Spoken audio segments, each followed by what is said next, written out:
Good evening. Welcome to Central News for Tuesday, the 3rd of December. I'm Hilary Entwistle. Waipa District Council has confirmed that it won't be able to ban legal highs from being sold in the district, but it is already pushing to do all it can to limit the sale of the drugs, often known as synthetic cannabis or party pills. Councillors have informally discussed a draft psychoactive substances policy aimed at restricting where legal highs can be sold. Mayor Jim Milcrest says he found it despicable that councils even had to discuss a policy. Business confidence is continuing to rise despite expectations interest rates will increase early next year and a looming skills shortage. In the last 2 quarters, the level of business optimism has significantly increased in regard to how businesses in the northern region view both the economy's overall performance and how they assess their own prospects in the period ahead. Tauranga Chamber of Commerce Chief Executive Max Mason suggests part of the explanation for the improved optimism could relate to the rise in local building activity, increased trading activity in the region, the expectation of increased profitability and to the nationwide momentum of the Christchurch rebuild. A boardwalk constructed in Papamoa to improve beach accessibility and lessen human impact on a culturally sensitive historical site is opening this week. Officially being opened on Wednesday, it is also hoped the 200-metre boardwalk joining Maranui Street to Papamoa Beach will discourage inappropriate behaviour being reported in the area. The dune area is a Māori burial site and consultation with Ngā Pōtiki Iwi has been vital in planning and construction, with a cultural advisor being appointed to oversee the project. Mangatawa Papamoa Block's chairman Kevin Haua says it was important not to use bulldozers as their ancestors' remains are buried in the area. He says the locals are really happy with it. They hope it will get rid of the sexual stuff happening in the dunes. Now for our region's weather, Hamilton mostly cloudy with the occasional rain later in the day and northeasterly. Your expected high is 22 and an overnight low of 17. Tauranga your Wednesday mostly cloudy with rain developing and a northeasterly. Your expected high is 22 and an overnight low of 17. Just ahead, competing internationally in powerlifting.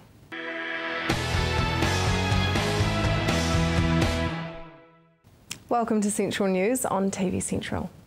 We have done a few stories in the past on Fit Futures, the gym which helps people with physical disabilities to reach their full physical potential.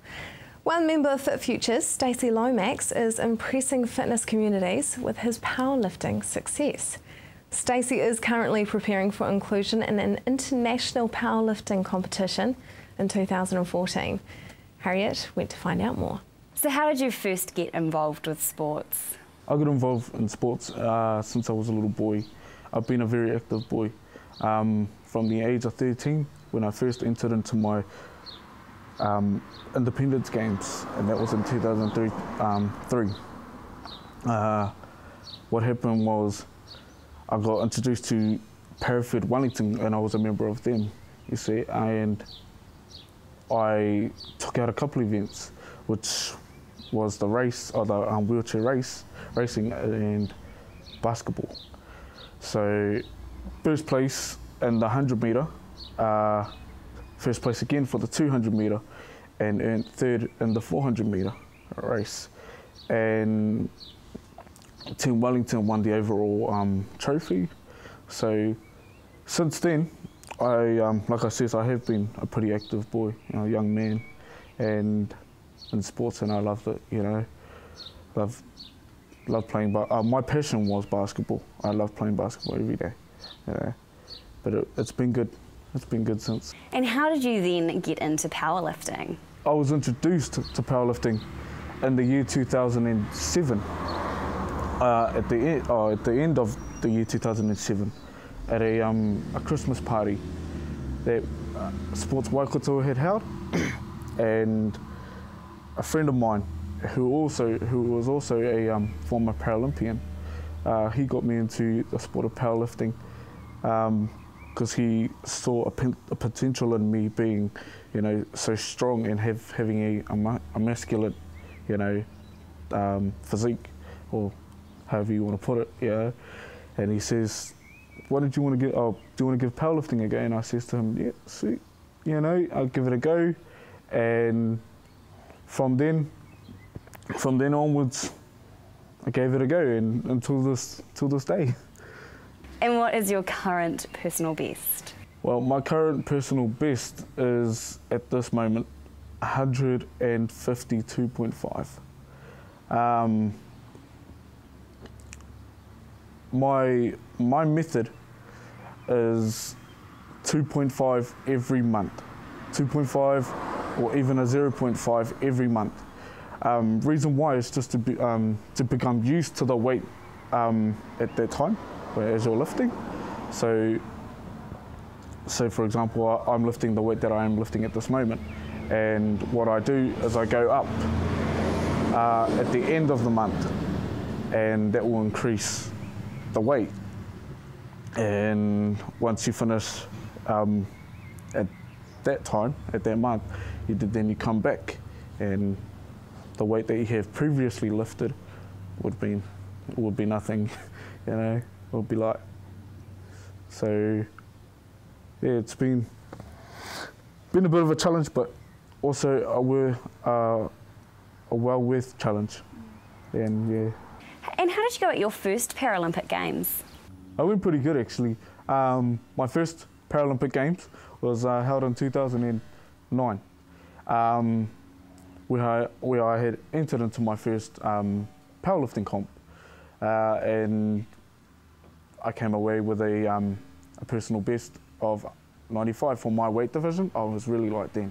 And I also, after the comp had finished, I was also being told by one of the members there that I had done a NZR, which is a New Zealand record, and I was like, oh, okay, that sounded pretty me, you know. And I went away happy. And funny story, at the end of that, shot off to Burger King. You know, shot off to Burger King right after, you know, all of that that was just going on. That's where me and my brother, just to say, oh, congratulations, you know. And who has supported you in your powerlifting journey?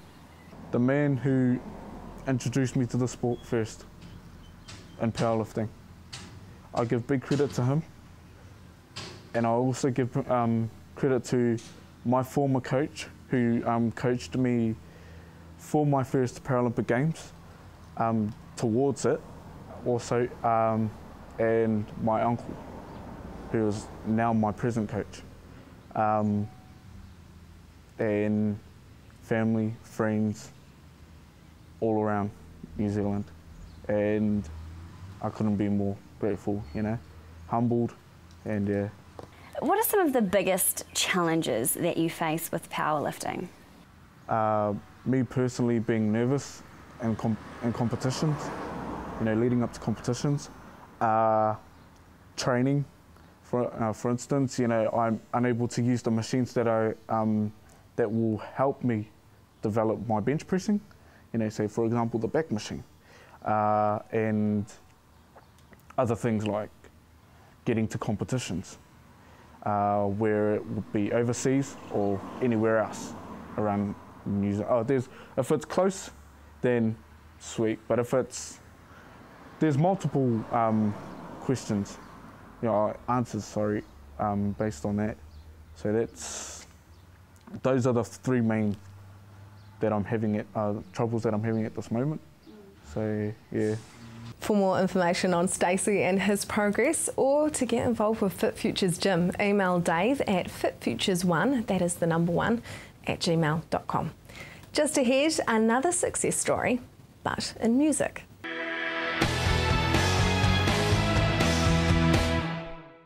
Welcome back. A local Hamilton band has just released their second music video, following the national success of their last video. They have supported some big acts: Ruby Frost, Knights of the Dove Table and Avalanche. They are the latest fallout, and joining me tonight in the studio is lead singer Brendan Piper. Welcome to the studio. Hi. So tell us about your latest video.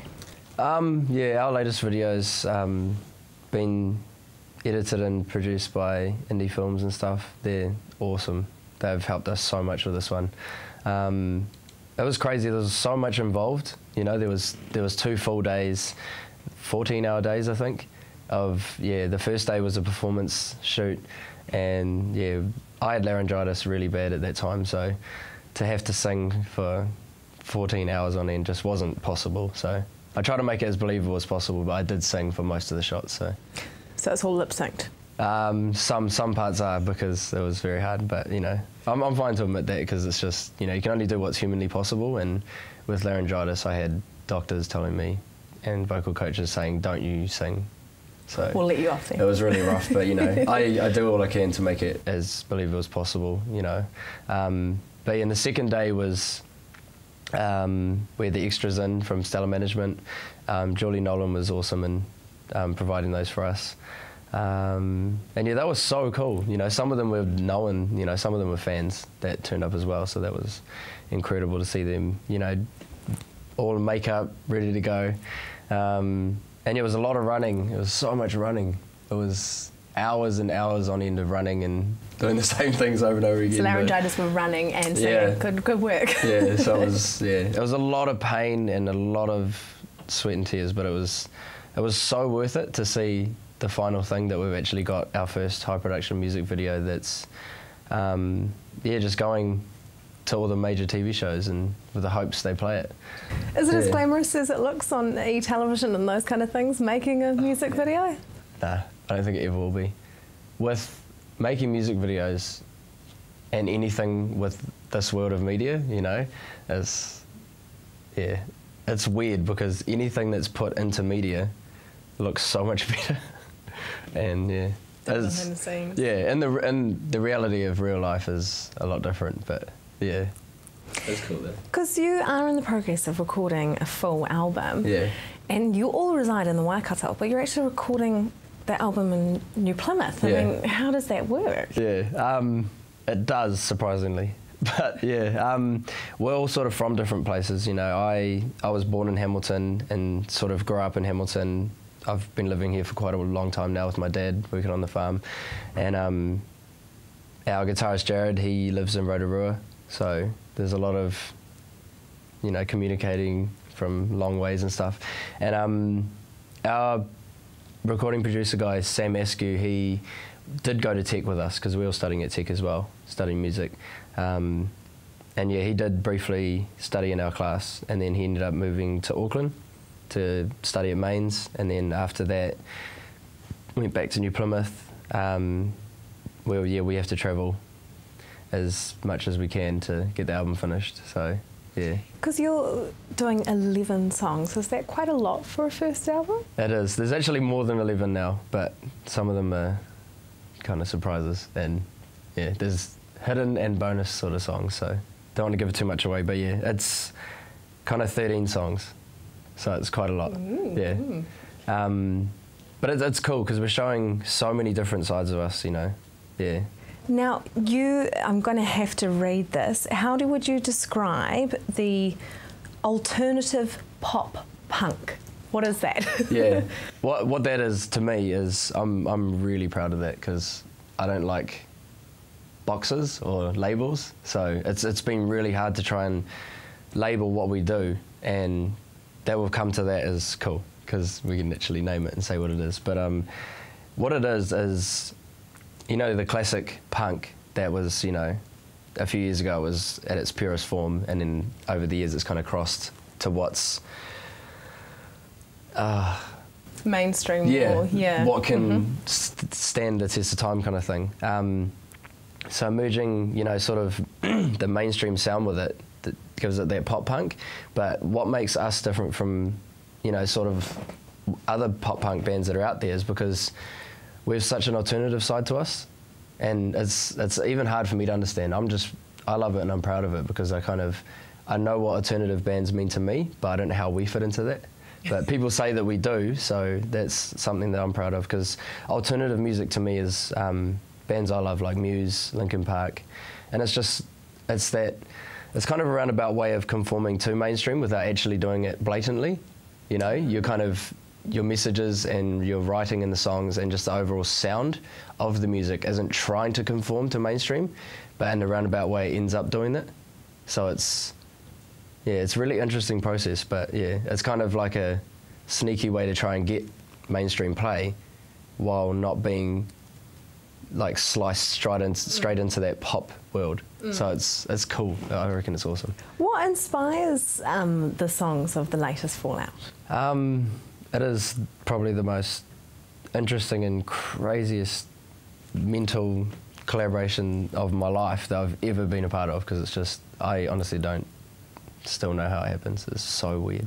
But yeah, with the lyric side of it, because I can't talk for the rest of the band, but the lyric side of it, it's really, I'm not trying to write a self-help book, but it's kind of like whatever I've been through in my life, I can't help but not write about it. So a lot of the songs on the album are over the span of writing it, whatever happened to me in that space, and also a lot of past issues and a lot of past things that I've sort of had to deal with or went through have gone into it. So there's mentions of, you know, people trying to better their lives and just do as much as you can to get what you want in life. You know, don't let other people hold you back. You know, negativity and doubt that people have on you, that's got nothing on you. You know. Do you hope that your songs inspire? Oh yeah, the ultimate goal for me, you know, as a lyricist is just, you know, if anyone, and I've had people so far, you know, come up to me and say, you know, oh man, this song, and you know, if I can just mention a few, like there was a girl in Auckland that she said she was going through the most depressing time of her life and was quite near the end, and then for some reason she put on New Tomorrow and it just changed her life, and now all she wants to do is live a happy, healthy life and just do the best she can with her life, and that just, yeah, it freaks me out because you know, you write in your room for hours on end trying to get the lyrics right, and then, you know, someone just sees it as the final product and then they think stuff like that. And then I've had even close friends to me get lyrics from, you know, coming to terms tattooed on the side of their body and stuff. And I had another friend that's getting a tattoo of What Doesn't Kill You, so that's one of our songs off our EP. But yeah, it's weird that I think what I've been through was so huge for me, but in turn can be for others as well. And they get so impacted by what I've been through that they just relate and they're like, yeah, I went through that too, so we're all the same, you know. Well, I imagine that's what a lot of musicians aspire to inspire. Thank you so much for coming in, Brendan. That's all right. Stay tuned, as up next we look at ways to recycle nappies.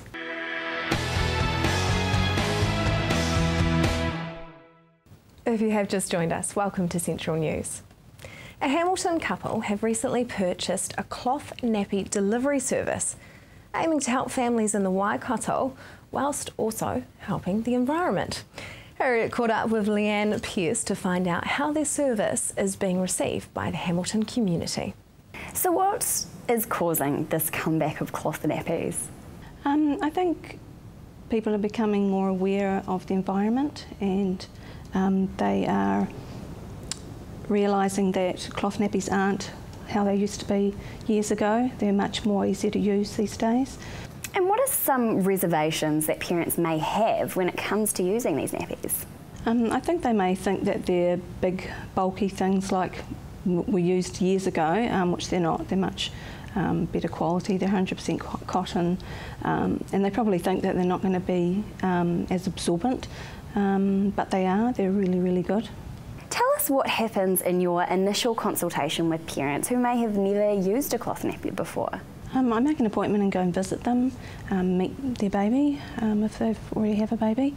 If not, I'll just go through how the nappy service works, get them to fill out some forms and get them prepared for when baby arrives, so everything is ready. If they already have a child, we can I can take some covers and nappies with me and trial them on them, see which size suits them best.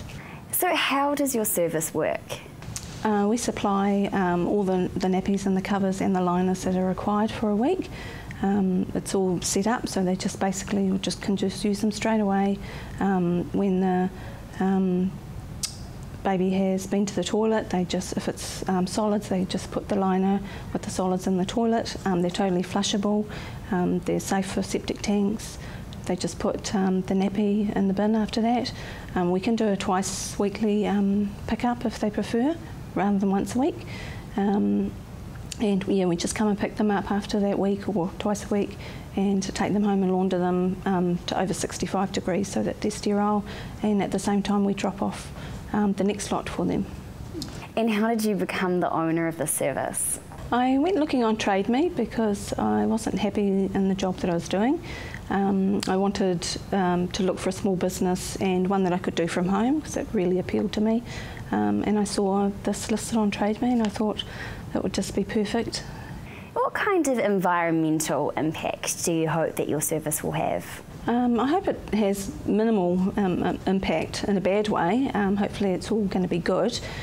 We have a top-of-the-line Miele washing machine that heats its own water. It has 6 stars for water and energy usage.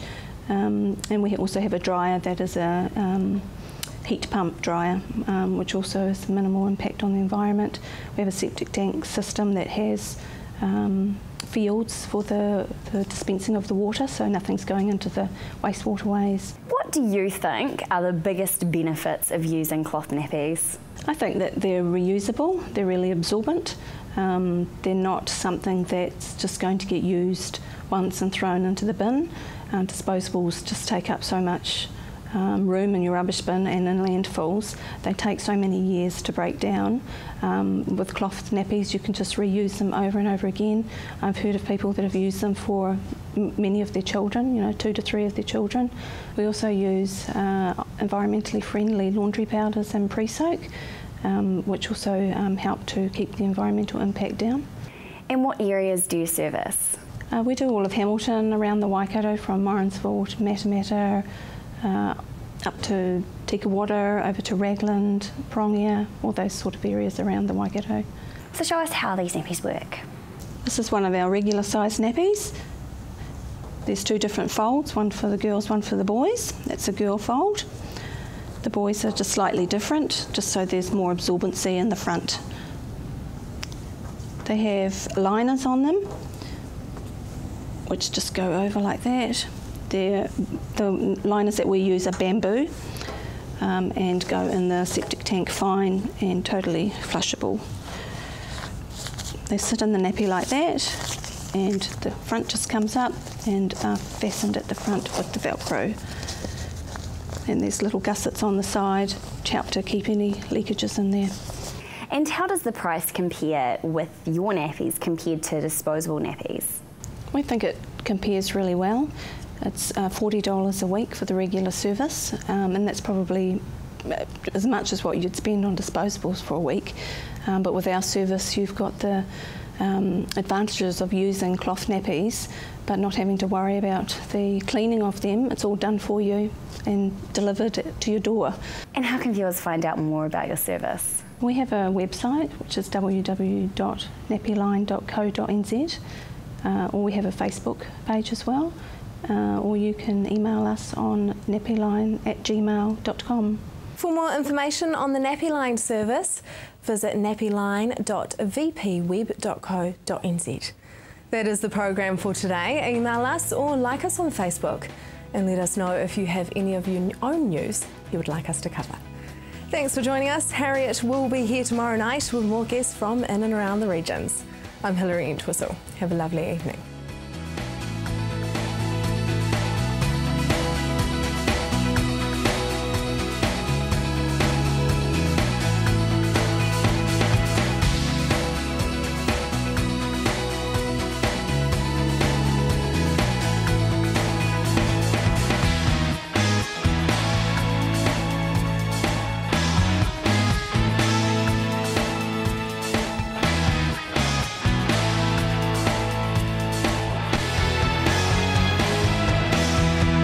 This has been an Alpha Media production, a division of Television Media Group.